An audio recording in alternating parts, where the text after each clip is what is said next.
Hello everyone, how are you? I'm Makeda Valletta, also known as the Renaissance Amazon. And I was going to do this as a live on my IG page and my YouTube page, but I am in a small town in Mexico and the Wi-Fi can be tricky, so I didn't want to attempt to do that and it didn't work and then I wasted the video. So I'm pre-recording this and then I'm posting it to my IG page at the_Renaissance_Amazon_81 and on my YouTube page, the Renaissance Amazon. So if you follow me in one and not the other, be sure to follow me in both places. In case you're unfamiliar with me, I am someone who is very much interested in culture, especially Afro-Indigenous culture, race relations in the Americas. I'm a serious student of dances of the African diaspora, particularly in the Americas. I descend from a family of freedom fighters. My father was heavily involved in the civil rights movement. I grew up in New York City, okay? So this is just a brief background of things that you need to know for what we're about to discuss in this, what I'm about to discuss in this video. So I've been wanting to do this for a while. A video talking about this whole controversy with Danileigh, okay? If you're not familiar with her, she's a white Dominican singer, I guess you could say, from Miami. And recently there was a lot of controversy of her coming out with a song and saying something about being a Yellowbone or he wants his Yellowbone or whatever. At first, because she got a lot of backlash because I guess there were black women who were saying, oh, she's trying to insult black women. And Danileigh was like, well, what's wrong with being proud of my skin color, right? Now, I wanted to do a video about this and I'm gonna make it quick because I wanna put some things in perspective. So at first, when I heard this, I'm thinking, yeah, anybody has the right to praise their skin color. You should love your skin color. No matter what color your skin is, you should love it, whether it's light or dark. And just because you're praising your skin color doesn't always mean that you're putting down other people. And I feel that in the black community, there's a lot of jokes towards light-skinned people. I've noticed it a lot where there'll be these dark-skinned, light-skinned jokes, but really dark-skinned people cracking jokes on light-skinned people. And I always thought that that was pretty unfair because I've known a lot of light-skinned black people who don't want to be light-skinned, okay? I've known very light black people who wish that they had darker skin. They want to have kids with darker people so the babies could have darker skin. So the same way you can have a darker person who wants to have kids with a lighter person because they want lighter skin, there are also people who are the other way around with lighter skin who want to have babies with a darker person for darker babies. So that goes both ways, okay? And it's funny because myself, I'm not light skinned, I'm not dark skinned, I'm somewhere in the middle, you know?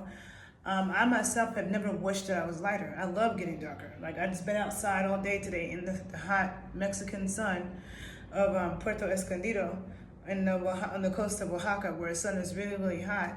And I've gotten darker. I'm always trying to get darker. So I have never wished that I was lighter. And I find people attractive of all complexions, right? However, in the way I was raised, I wasn't raised to believe that lighter was better either. So I always had self-esteem in my skin.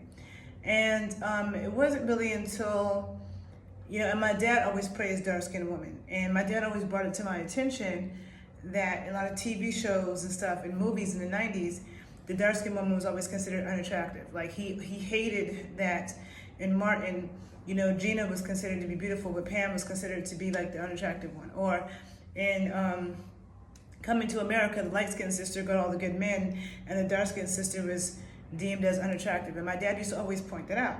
Something that I didn't really notice, but my dad used to always point it out, okay? And so I know, and I grew up in a neighborhood in New York City that's heavily Dominican, okay? It's a neighborhood, Harlem, Washington Heights. If you're not familiar with Washington Heights is heavily Dominican.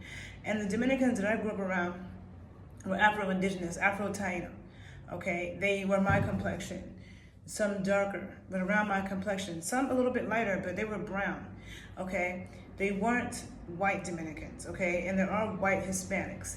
I get annoyed when people say, oh, that person's not Dominican, that person's not white, they're Dominican. Or Christina Aguilera, she's not white, she's Hispanic. Excuse me, but, Hold on a minute. 1 second. Hold on. My door just opened for no reason. I had to get up and close it. Sorry about that. What I was gonna say is that Spain is a European country, right? So if Spain colonized Puerto Rico and Cuba and Argentina and Mexico, then of course there are white Hispanics, there are white Mexicans, there are white Cubans, and white Hispanics have a long history of being extremely racist. And shout out to Amara Negra for talking about that, because let's be real, when we see depictions of Hispanics, we don't usually see people that look like Amara Negra, okay? We don't often see people that look like me. A lot of times they have a certain image of what Hispanic looks like, but Hispanics, just like Americans, American is a nationality. You could be a white American, a black American, a Chinese American, a Native American, East Indian American. Same thing with any other nation. You could be a white Mexican, okay? You could be a Chinese Mexican. Mexican, Cuban, Puerto Rican, Dominican, they are nationalities, okay? So you can be white and be Dominican. And, you know, Dominicans are cool people. I grew up around Dominicans, cool people. But they have some serious color issues. And even like in my generation, hold on, I have to sneeze. Excuse me. Whew. Excuse me. Even in my generation, like I grew up with Dominicans, we were cool. And the ones that I grew up with didn't have that negative, ignorant mindset, but they will all tell you that their family did. They would tell you, people in their family, serious color problems. It's still cool, it's still okay in Latin American countries to wear blackface on television. And people in DR and other countries were doing that to Amara Negra when she came out. So that's still a thing. So you have to put things in the context. Also, Danileigh is from Miami. White Cubans in Miami, she's Dominican, but white Cubans in Miami are racist assholes. They are the one group of Spanish-speaking people who I absolutely hate, is the white Cubans in Miami. I never experienced blatant racism until I was around the white Cubans in Miami. And Miami is unlike New York, where we all get along. And in New York, we don't have a lot of white Hispanics. The Spanish-speaking people we have are Afro-Indigenous, the African descent, Taino, Native descent, not a lot of white people. And, you know, Puerto Ricans and Dominicans will say things like, well, we can't be racist because our families are all these different colors. The same shit is true for people in America, okay? Black Americans, you look through our family album, you look people that look damn near white, people that look Native, people that look African, and every kind of mixture in between. So that's not just unique to Puerto Rico or Cuba or any Spanish-speaking country. And that doesn't mean that you don't have white Hispanics, okay? Let's be real with that. So putting into context, Danileigh's from Miami. She's Dominican, and there's no Dominican that I've ever known in New York that was as white as Danileigh. They're all Afro-Indigenous. They all have brown skin, okay? So, like, I think the white Dominicans are actually pretty rare. You see more white Puerto Ricans and Cubans and Dominicans. So, okay, I will sneeze again. I don't have COVID. It's, I don't know, so much sand and stuff. And so then I also heard, I don't pay attention to celebrities and all their stuff, but I heard that the baby has, you know, like she was making shots at the mother of his children, the mother of his daughter, who's a dark-skinned, gorgeous dark-skinned black woman. So if she was making shots at her, you know, and when I put it into context of her being a white Dominican from Miami, I do feel like, you know, she wasn't just praising her skin. I do feel like she was trying to have spite. But to me, that wouldn't make me upset because I don't want that skin. And no offense to anybody out there with pale skin, but I don't want that skin. You know what I'm saying? So if a girl said that to me, that wouldn't make me feel bad about myself.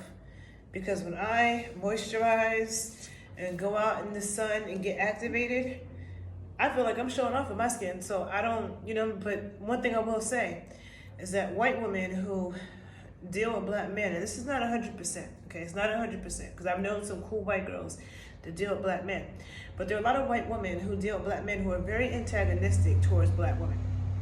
I've seen it in the dance world, taking African dance classes, Afro-Caribbean dance classes. I've seen white women in the class who have an attitude towards black women. Like they're trying to outdance us. They think they're better than us. And I've known black men who deal with white women who've told me that some of these white girls will tell them like they think that black men like them more. And maybe some black men do, but not all of them, okay? And a lot of them have it in their head, and they'll be very antagonistic towards black women. Most black women I know who've had a white woman boss have had issues, okay? Now, I'm not saying that I don't like white girls. I'm not saying I don't have white female friends and clients. I'm just saying this is just a real thing. And I'm not saying that all white women are like this, but it's a common thing, okay? Especially when they're dealing with black men and having this animosity and antagonistic energy towards us. So because of that, I don't feel like Danileigh is particularly innocent, right? And what does that mean? That means that maybe black women or darker skinned women can choose if they choose to support her. I mean, I do like a lot of her music. I do find her to be a bit annoying. Though I do find her to be a bit corny. And like, you know, but, you know, that's up to you. But it's like, we can't act like Latin America doesn't have a serious color and race problem. I did 2 videos on that. One called Latina Misconceptions. Another one, the other one was called, I forgot, but I'm gonna post them both below this YouTube video where I get more into depth about the issues with color and race and ethnicity in Latin America, okay? So check out those videos. I'll post them below on this YouTube. I think I said everything I wanted to say about this. This is something I just wanted to talk about for a moment because I don't see a balanced discussion. I see on the one hand, people saying, oh, she has the right to compliment her skin, I love her skin, which is true. And then I see on the other hand, people saying, oh, she doesn't, you know, white skin is always looked at as being better. And so it's okay for black women to make videos praising darker skin, but she should never, you know, light skinned people should never praise their light skin because they're considered to be the default of beauty. I don't agree with that. You know what I'm saying? I don't agree with that. I feel like anybody should be able to celebrate their skin color. And just because somebody's the default of beauty doesn't mean that they love their skin. I mean, look at how many white girls are trying to getting cancer, tan themselves to death. Just like you got black girls bleaching their skin, you got white girls tanning themselves to get whiter, darker. So, I mean, there's self-hatred on both sides. So I think that no matter what you have, you should focus on loving it. That's different than feeling like you're better than people, you know? And I think that putting it into context and being a white Hispanic, especially a white Hispanic who is, you know, making money imitating black girl style in our culture and music, you should have some respect. So I don't think that she's so innocent and that it's just okay, or that she doesn't need to be checked. All right, so that's just my 2 cents. Please tell me, what do you think about it? I wish I could have heard the whole song so I could really put it into context because they only tell us like the quote from the song and then she took the song down. But anybody who has anything to chime in on this, please let me know. And I hope you all are doing well. Look out for my videos, more videos on Mexico coming soon. And have a good day, people, okay? Make sure you follow me on IG and YouTube. Bye.